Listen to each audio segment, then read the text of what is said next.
今天就是要来介绍我近期新买的一些东西，然后还有应该影片的最后会再做简单的玫瑰花教学，就是那种最好上手的那种玫瑰花，不是我近期上线的这种玫瑰花，对，这种制作的时间有点太长了，所以就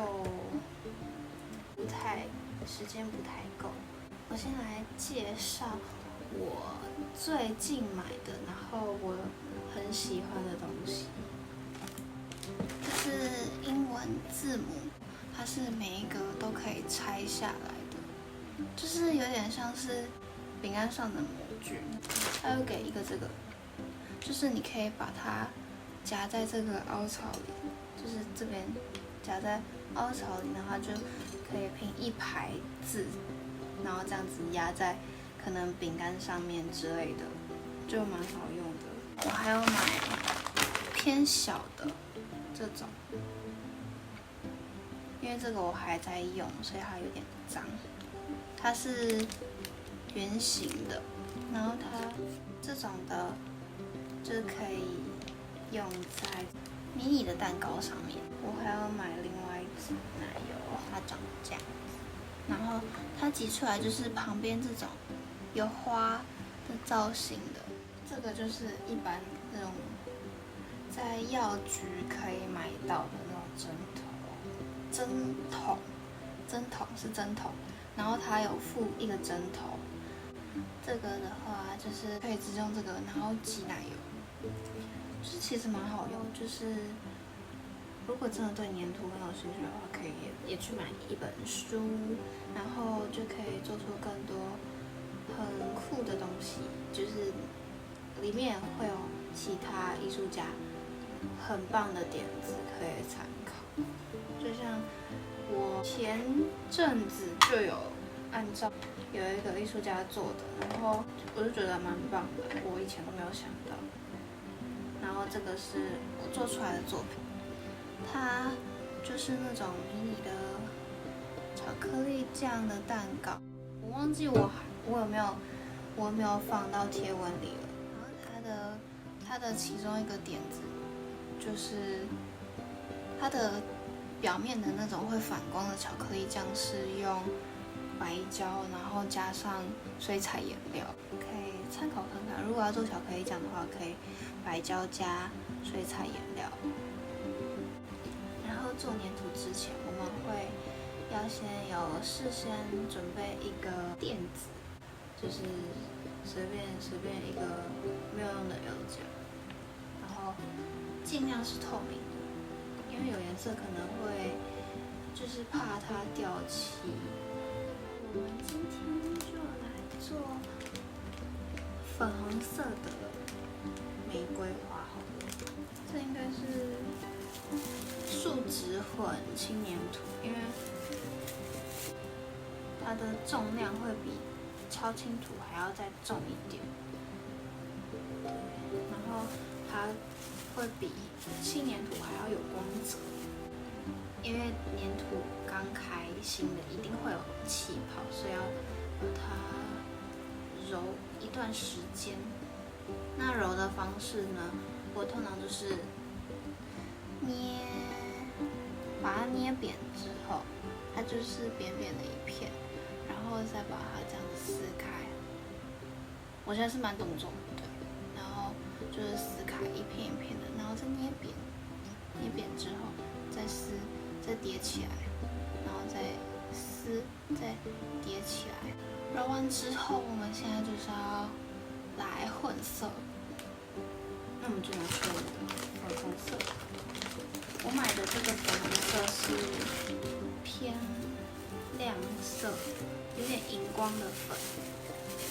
我想要它浅浅的就好，所以就拿一点点就好。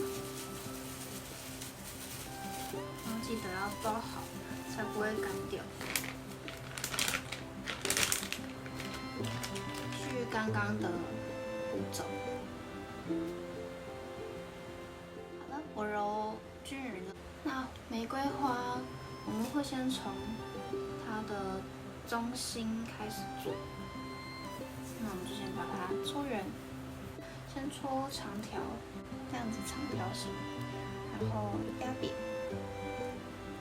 用这边有肉的地方去压。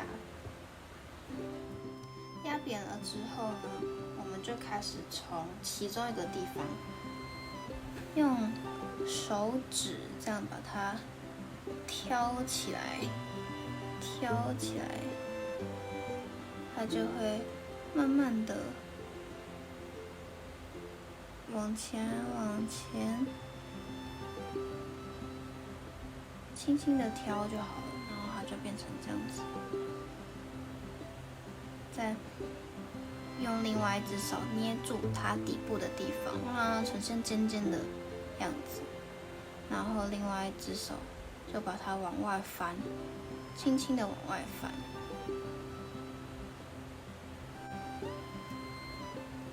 那我们现在就是要搓花瓣。在做花瓣之前，我们可以先把它分成一片一片的分量，然后我都已经分好了嘛，分好了。这里还有9颗吧，对，还有9颗。然后我就先拿1颗起来，然后搓圆。搓圆之后呢，我们就把手呈现这样子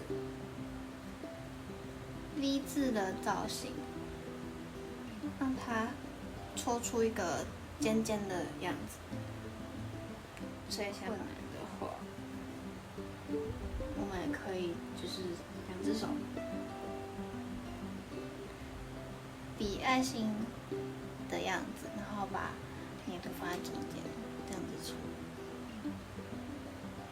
或者是用手指头也可以，就是它最后会变成一个水滴形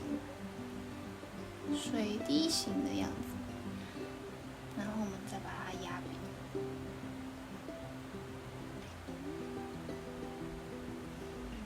在这里压的好处就是它的边边会偏薄，它的中间会比较厚，像是这样，这样就像花瓣一样。那我们就怕等一下粘土会干掉，所以就是我想说，我先贴一片上去，就是看你要贴在哪边，反正就是要把它贴上去。它尖尖的地方对在花蕊尖尖的地方，然后先粘住底下，然后花瓣往后拨，压住花瓣上方的地方就往后，这样就是一片花瓣。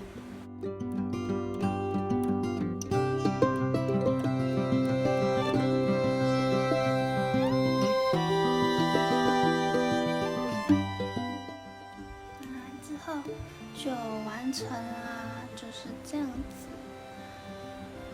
记得它花瓣跟花瓣的接缝处，就是下一层摆放的位置，就是要它花瓣的位置是交错的，然后两边就是2片花瓣都要有重叠到，对，像是这样子，这两片就有一点重叠到，就会比较像真实的玫瑰花摆放的样子。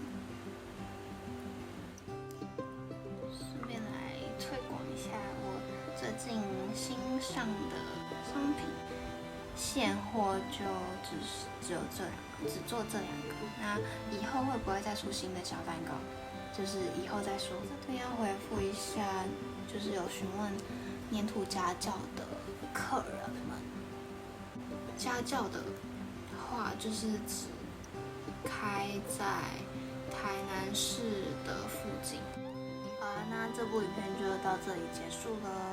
然后，如果对我的商品有兴趣的话，可以再去看我的虾皮。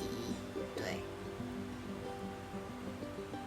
满500的话会再送小礼物，每一次都不一样。对，拜拜。